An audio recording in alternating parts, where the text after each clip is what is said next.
What if I told you some of the most brilliant minds in tech didn't rise to the top just because they were smart, but because they knew how to bend reality, shape emotion, and control a room without ever needing to raise their voice?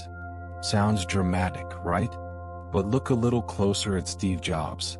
Not just the inventor or the designer, but the strategist, the persuader. The man who could walk into a meeting and make people believe the impossible was actually within reach. This isn't about hype. It's about how he did it, and how those same psychological tactics are used around us every day without us even realizing it. Now, I'm not saying Steve Jobs was evil. That's not what this is about. But what made him so powerful wasn't just his ideas. It was his deep understanding of people, their fears, their pride, their need to belong. He didn't just lead with vision. He led by triggering something inside others that made them want to follow, even when it made no logical sense. And that's where things get complicated. People around him used to talk about something called his reality distortion field. And it wasn't just a clever nickname. Jobs had this ability to look someone in the eye and tell them a project that normally took 6 months needed to be done in 2 weeks. And they'd believe it. Not because the deadline made sense, but because something about the way he said it made doubting him feel harder than just trying to make it happen. And shockingly, people often did. Not because they were forced, but because they were pulled into the world he created. That's one of the oldest tricks in dark psychology. Selective pressure. It's when someone in power makes you feel like not meeting their expectations means you're personally failing. It's not always loud or aggressive. In fact, it's usually quiet, calm. But it hits deep, especially if you're already driven. Especially if you take pride in being the kind of person who always shows up and delivers. There's this story from an Apple employee who once pushed back on a deadline. Jobs looked him straight in the eye and said, "You don't care about the product." That's it. No yelling. Just one sentence. But imagine hearing that from the man who basically built the company. Even if you knew you cared deeply, that sentence would make you stop. Make you wonder. Make you question yourself. Not because it was true, but because it attacked your identity. And that's another tactic he used, whether people realized it or not. Tying your performance to your self-worth. If you succeeded, you were brilliant. If you failed, you were flawed. It wasn't just about the work, it was about you. That's not coaching. That's control. Because once someone convinces you that their approval equals your value, they can make you do just about anything to earn it. The scary part? He didn't have to force anyone. He didn't scream or threaten. He just made people feel like if they didn't get on board, they were missing something obvious. That's called emotional framing, when someone makes their version of reality feel so clear, so right, that disagreeing with them feels like being out of touch. Like you're the only one who doesn't get it. And the way Jobs did this was subtle but sharp. You ever had someone question your idea with this half smile, like you're just not seeing the bigger picture? They don't attack you directly, but suddenly you feel unsure. Not because they gave you better facts, but because they made you doubt your own thinking. That's the start of compliance. You're not being convinced, you're being steered. But he didn't stop there. Jobs also had a habit of creating quiet competition between teams. Two groups might be working on the same project, but he'd give each one different feedback, knowing full well they'd end up pushing harder just to prove themselves. Not to him, necessarily, but to each other. It became personal. That's how pressure works best. Not when it's forced from the outside, but when it comes from within. This taps into something psychologists call loss aversion. It's that deep fear of missing out, not on money but on respect. On being included.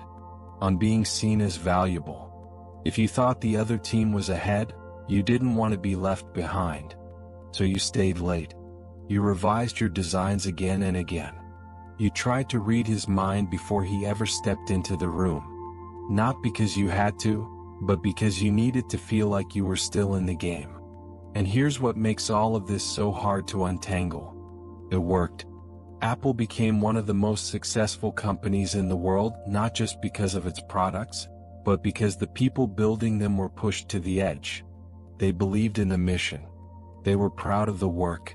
But they were also exhausted, burned out, mentally drained. And many didn't realize how deep they were in until they finally stepped away. Because Steve Jobs didn't just lead people, he shaped their minds. He knew that belief could move people faster than logic ever could. And once he got you to believe in his version of what was possible, you'd go farther than you ever thought you could. But you'd also pay a price. And that price, the emotional cost of living inside someone else's vision, that's what we need to talk about next. When you're caught in that kind of system, it doesn't always feel toxic at first. In fact, it can feel exciting. You're part of something big, something important. There's energy in the room, urgency in every deadline. People around you are just as locked in. You stay late not because you're told to, but because walking away feels like quitting on something meaningful. That's how belief keeps you trapped. It doesn't chain you down, it pulls you forward. But slowly things start to shift. You stop questioning timelines. You stop speaking up when something feels off. Instead of asking whether the pressure is healthy, you start asking why you're not handling it better. And that's when the manipulation really sinks in. You blame yourself for not keeping up instead of seeing that the expectations were never realistic in the first place. That's the danger of emotional conditioning, when your own standards get rewired to match someone else's. Steve Jobs didn't just push people. He made them push themselves beyond their limits. He made exhaustion feel like devotion, doubt feel like weakness. And because the goal seemed noble, creating world-changing products, people kept going. Even when their health, their families, and their peace of mind started to break down. It's easy to miss when you're inside it. The work feels like it matters. Your team feels like your family. And that's the trick. When your identity is tied to your output and your output is tied to someone else's approval, you'll do almost anything to stay in that loop. You'll convince yourself it's worth it. Because who wants to be the one that gave up? One former employee said that working under Jobs felt like riding a roller coaster where you weren't allowed to get off. One day you'd feel brilliant, like you were part of something legendary. The next you'd feel crushed. Not because someone yelled at you, but because a tiny comment made you feel invisible. That hot and cold dynamic? That's not random. It's a control pattern. When someone mixes praise and pressure unpredictably, it keeps you chasing the next high. That's called intermittent reinforcement. And it's not just a psychology term, it's how casinos keep people playing. You never know when the reward is coming, so you keep going, hoping the next time is the win. In a workplace, it's even more powerful. Because the reward isn't money, it's approval. It's the feeling of being seen. And Jobs had that mastered. He could tear down your work with one sentence, then turn around and praise another team's design like it was magic.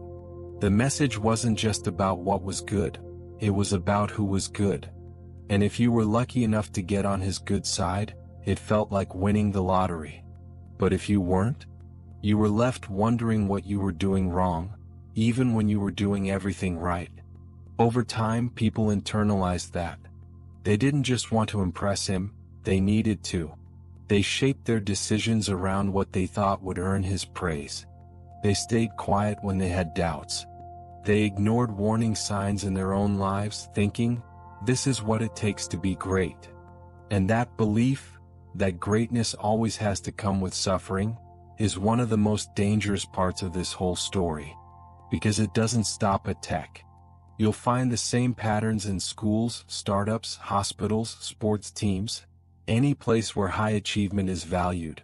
Someone sets the bar just out of reach, ties your worth to hitting it, and makes you feel like failure is personal. It's not always intentional, but it's always effective. So, next time you're pushing yourself, or someone else, to do more, take a breath. Step back. Ask yourself honestly, is the drive for success worth losing your health, your relationships, your peace of mind? Is proving yourself really worth breaking yourself? That's something we all need to think about. Because sometimes the thing that looks like leadership is just control with better lighting. And that's what makes this whole thing so tricky. From the outside, it just looks like success. A company that changed the world. Products that billions of people love. A leader who became a legend. But when you zoom in and really look at how that success was built, you start to see the cost. Not just in money or effort, but in people. In their sleep. Their sanity. Their sense of self. Steve Jobs could make people feel like they were part of something historic. And maybe they were. But that feeling came with a price. He didn't need to yell or threaten. He just made you want to prove yourself so badly that you do whatever it took. And once that feeling takes hold, it's hard to see what's happening. You stop asking, is this fair? And start asking, what else can I do? That's how manipulation hides. In motivation.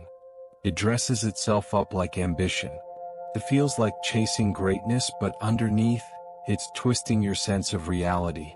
And the scary part is, it doesn't just come from bosses like Jobs. It can show up in relationships, schools, even families.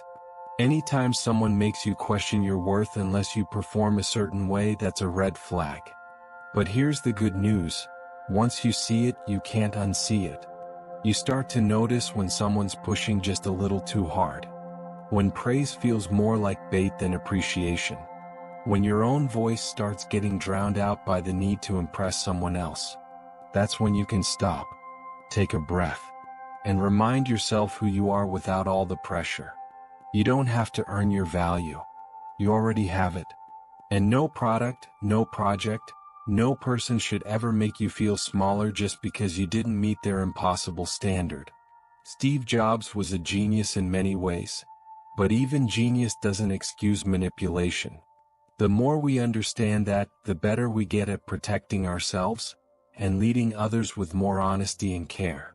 So if you're in a leadership role or someday you will be, ask yourself, do people work hard around you because they're inspired? Or because they're afraid to disappoint you? There's a big difference. One builds trust. The other builds quiet resentment. And no matter how successful something looks on the outside, it won't last if it's built on fear. We can still admire the innovation, the design, the vision. But we don't have to copy the methods that hurt people just because they worked once. We can lead in a way that builds people up instead of breaking them down. And that might be the most important lesson to take from this story. Because in the end, what we build will reflect who we are. And if we want to create things that truly matter, we have to start by valuing each other, not just for what we do but for who we are.